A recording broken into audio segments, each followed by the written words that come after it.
मुंबई की गद्दी पर 3 दशक से काबिज ठाकरे परिवार आज हार गया। जी हाँ, वो शहर जिसे शिवसेना का गढ़ माना जाता था, वहां आज भगवा लहरा रहा है। लेकिन सवाल यह है कि क्या यह सिर्फ एक चुनावी जीत है या मुंबई की राजनीति में भूचाल। नमस्कार, आप देख रहे हैं सत्य भारत टाइम्स और मैं हूं आपके साथ विरूपाक्ष कौंडिल। 15 जनवरी को महाराष्ट्र के 29 नगर निगमों में वोटिंग हुई और 16 जनवरी 10 बजे से जो मतगणना शुरू हुई उसने पूरी राजनीति का नक्शा ही बदल दिया। बृहन मुंबई नगर निगम यानी बीएमसी एशिया का सबसे अमीर नगर निगम, जिसका बजट 74,000 करोड़ से ज्यादा है, वहां पिछले 25-30 साल से ठाकरे परिवार का राज था। लेकिन आज वहां महायुति का परचम लहरा रहा है। 227 वार्डों में से 118 से ज्यादा पर महायुति आगे है। भाजपा, एकनाथ शिंदे की शिवसेना और अजित पवार के एनसीपी, इस गठबंधन ने उद्धव ठाकरे को उनके ही घर में हरा दिया। अब आप जरा इन नाकड़ों पर नजर डालें।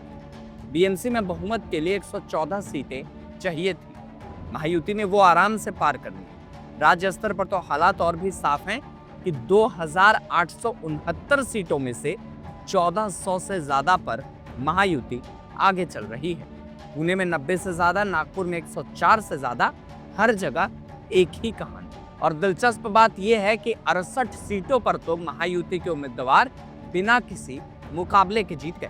भाजपा के 44 और शिंदे की शिवसेना के 22 उम्मीदवार निर्विरोध चुन लिए गए। लेकिन यहाँ एक और बात ध्यान देने वाली है। मुंबई में वोटर टर्नआउट सिर्फ 52.94% रहा। यह 2017 से भी कम था। राज्य भर में लगभग 46 से 50% के बीच। तो क्या लोगों ने वोट नहीं डाला या फिर कुछ और ही चल रहा था? अब सवाल उठता है कि आखिर ये जीत इतनी बड़ी क्यों? पहली बात, यह सिर्फ नगर निगम का चुनाव नहीं है, यह मुंबई की पहचान का सवाल है। बीएमसी वो संस्था है जो देश की आर्थिक राजधानी को चलाती है, जो भारत की जीडीपी में 6% का योगदान देने वाले शहर का भविष्य तय करती है। दूसरी बात, ठाकरे परिवार के मुंबई पर पकड़ टूटना ये सिर्फ एक राजनीतिक हार नहीं है, ये एक युग का अंत है। 1997 से शिवसेना का दबदबा था, आज वो खत्म हो गया। तीसरी और सबसे अहम बात, इस चुनाव ने साबित कर दिया कि शहरी मतदाता पुरानी राजनीति से ऊब चुका है। एग्जिट पोल्स ने पहले ही संकेत दे दिए थे, लेकिन रुझान इतने तगड़े होंगे किसी ने सोचा नहीं था। लेकिन असली कहानी कहीं और भी, जिसे शायद मीडिया ने भी अब तक नजरअंदाज नहीं किया। वो कहानी है सोशल मीडिया और युवा मतदाता की। इस चुनाव में एक्स यानी ट्विटर, इंस्टाग्राम और यूट्यूब पर 10 लाख से ज्यादा मीम्स और वीडियो वायरल हुए, जिनका हैशटैग था #BMC इलेक्शन 2026 पर, और इन पर 50 लाख से ज्यादा इंप्रेशन आए। मतदान के दौरान जो वीडियो वायरल हुआ, जहां लोग धक्का मुक्की करते दिखे, जहां अक्षय कुमार अपने परिवार की मदद करते नजर आए, उन सब ने युवाओं को जगाया। और ये युवा वोटर 18 से 35 साल के, जो मुंबई के कुल मतदाताओं के 40% से ज्यादा हैं, इन्होंने इस बार परिवारवाद को नहीं बल्कि विकास को चुना। महायुति के उम्मीदवारों में 30% युवा थे। मेट्रो प्रोजेक्ट्स, रोजगार, डिजिटल अर्थव्यवस्था, इन मुद्दों पर बात हुई और युवाओं ने जवाब दिया।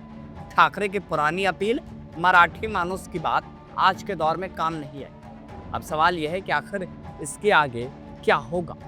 महायुति की यह जीत 2029 के चुनावों का संकेत है। अगर शहरी इलाकों में भाजपा की पकड़ ऐसी बनी रही तो विपक्ष के लिए मुश्किलें खड़ी हो जाएंगी। उद्धव ठाकरे और राज ठाकरे का गठबंधन, जिसे भाइयों के पुनर्मिलन के तौर पर पेश किया गया था, वो भी फ्लॉप साबित हुआ। लेकिन विपक्ष चुप नहीं बैठा है। राहुल गांधी और कांग्रेस ने चुनाव में अनियमितताओं के आरोप लगाए हैं। कहा है कि अमित शाही की समस्या थी, चुनाव आयोग निष्पक्ष नहीं था। हालांकि अभी तक इस पर कोई पुख्ता सबूत नहीं मिला। तो नतीजा साफ है कि मुंबई ने अपना फैसला कर लिया है, महाराष्ट्र ने अपना रुख तय कर लिया। लेकिन असली सवाल अभी भी बाकी है। सवाल यही कि क्या ये जीत सिर्फ एक गठबंधन की ताकत है या फिर भारतीय राजनीति में एक नए युग की शुरुआत, जहां युवा, सोशल मीडिया और विकास की बात करने वाले नेता ही जीतेंगे। अगर ऐसा है तो 2029 बहुत दूर नहीं है। और अगर पुरानी राजनीति को वापसी करनी है तो उसे अपनी भाषा बदलनी होगी, क्योंकि मुंबई ने अपना फैसला सुना दिया। अब देखते हैं दिल्ली क्या सुनाती है।